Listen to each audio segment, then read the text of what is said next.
Om Swastiastu, halo semua, apa kabar? Semoga kalian semuanya dalam keadaan sehat ya. Tetap di rumah, jangan kemana-mana. Ingat, bantu pemerintah untuk memutus mata rantai virus corona ini atau COVID-19 ya. Ingat, jangan kemana-mana. Jadi pada kesempatan hari ini ya, di video ibu kali ini ibu akan membahas materi buku fiksi dan non fiksi. Nah, pada kesempatan ini kita akan membahas materi apa itu buku fiksi dan non fiksi, kemudian bagaimana sih caranya membedakan antara buku fiksi dan non fiksi. Nah, saksikan terus video ibu yang satu ini. Selamat menyaksikan. Buku merupakan gudang ilmu. Dengan banyak membaca buku, maka pengetahuan kita pasti akan bertambah.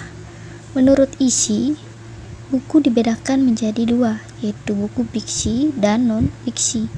Kedua jenis buku ini sangat berbeda kalau kita lihat dari pengertiannya.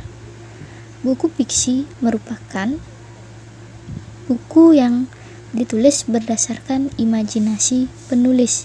Jadi, dalam buku fiksi ini tidak membutuhkan pengamatan dalam pembuatannya dan tidak perlu dipertanggungjawabkan isinya karena ceritanya berasal dari khayalan atau imajinasi penulis. Sementara, buku non-fiksi adalah buku yang berisi kejadian sebenarnya yang sifatnya informatif atau memberikan sebuah informasi kepada pembacanya berdasarkan kenyataan yang ada. Jadi isinya di dalam buku ini dapat kita pertanggungjawabkan karena sesuai dengan data-data yang ada atau kenyataan yang ada. Nah, jadi setiap buku memiliki bagian-bagian yang harus kita kenali. Jadi buku di sini memiliki unsur-unsur pembangun, baik buku fiksi maupun non-fiksi. Adapun unsur pembangun buku fiksi adalah unsur intrinsiknya, termasuk sistematika dan kebahasaan. Kemudian, untuk unsur pembangun buku non-fiksi, di sini ada materi dan kebahasaan. Kalau kita lihat berdasarkan sistematika penulisan antara buku fiksi dan non-fiksi ini berbeda. Nah, bagaimana caranya membedakan sistematika? Kita lihat tampilan berikut ini. Nah, kita lihat secara umum sistematika penulisan buku fiksi. Yang pertama, dia terdapat sampul, halaman judul, kemudian ada hak cipta, kemudian ada daftar isi, kemudian ada isi buku yang terbagi dalam jumlah bab atau judul, dan terakhir ada tentang penulis atau bisa disebut dengan biografi dari si penulis. Selanjutnya, sistematika penulisan buku non-fiksi. Nah, ini berbeda dengan buku fiksi. Yang pertama ada sampul, kemudian yang kedua ada halaman judul, kemudian yang ketiga ada hak cipta, kemudian yang keempat ada kata pengantar, selanjutnya daftar isi, kemudian isi buku yang terbagi dalam jumlah bab atau bab, kemudian ada glosarium, kemudian ada daftar pustaka, ada indeks, dan terakhir ada lampiran. Nah, demikian untuk sistematika penulisan buku fiksi dan non-fiksi. Selanjutnya, kita akan membahas apa saja sih yang termasuk ke dalam buku fiksi dan yang termasuk ke dalam buku non-fiksi. Nah, di sini yang termasuk buku fiksi adalah yang pertama ada novel, cerpen, dongeng, kumpulan puisi, komik, drama, dan lain sebagainya. Kemudian untuk buku non-fiksi. Nah, buku non-fiksi ini terbagi menjadi dua jenis. Yang pertama ada buku non-fiksi murni dan yang kedua ada non-fiksi kreatif. Untuk non-fiksi murni adalah buku yang berisi penggambaran berdasarkan data-data yang otentik. Artinya, buku ini ditulis berdasarkan kenyataan yang ada tanpa campur aduk dari pendapat si penulis. Kemudian buku non-fiksi kreatif. Nah, berbeda dengan yang murni ya. Kalau buku non-fiksi kreatif berawal dari data yang otentik, kemudian pengembangannya didasarkan pada imajinasi penulis. Artinya ada perpaduan antara kenyataan yang ada dan imajinasi dari seorang penulis. Artinya ini buku tidak 100% murni atau tidak 100% nyata karena berisi imajinasi dari seorang penulis. Adapun jenis-jenis karangan non-fiksi, di sini ada esai, kemudian ada artikel jurnalistik, ada artikel ilmiah, ada biografi, dan ada ensiklopedia. Untuk lebih jelasnya, apa itu esai, artikel, biografi, ensiklopedia, kita bahas satu persatu ya. Yang pertama yaitu esai. Esai itu adalah suatu tulisan yang menggambarkan sudut pandang penulis tentang subjek tertentu yang coba dinilainya. Jadi, teks esai ini dia berbentuk prosa yang mengandung sebuah opini yang sifatnya subjektif dan argumentatif.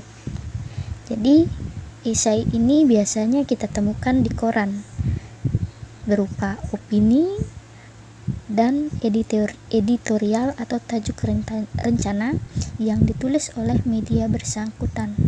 Selanjutnya adalah artikel jurnalistik.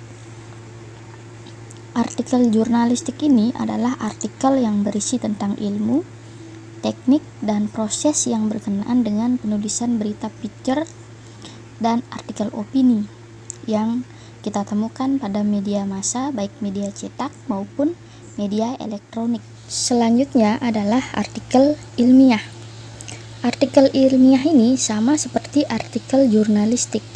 Dia disusun secara efektif dan menyajikan sebuah informasi.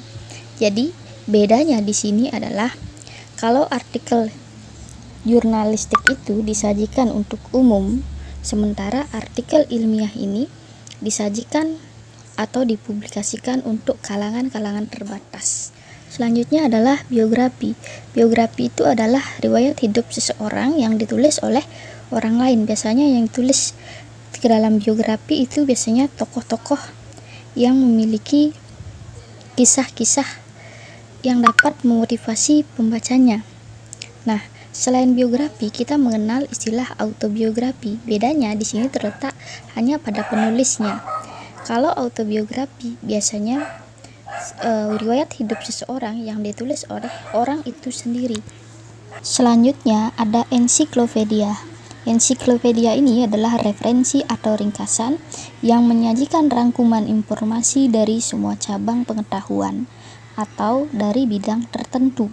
Untuk ensiklopedia ini biasanya disusun berdasarkan abjad. Nah, demikian untuk pengertiannya buku fiksi dan non-fiksi. Bisa dipahami kan? Selanjutnya kita akan bahas perbedaan antara buku fiksi dan non-fiksi.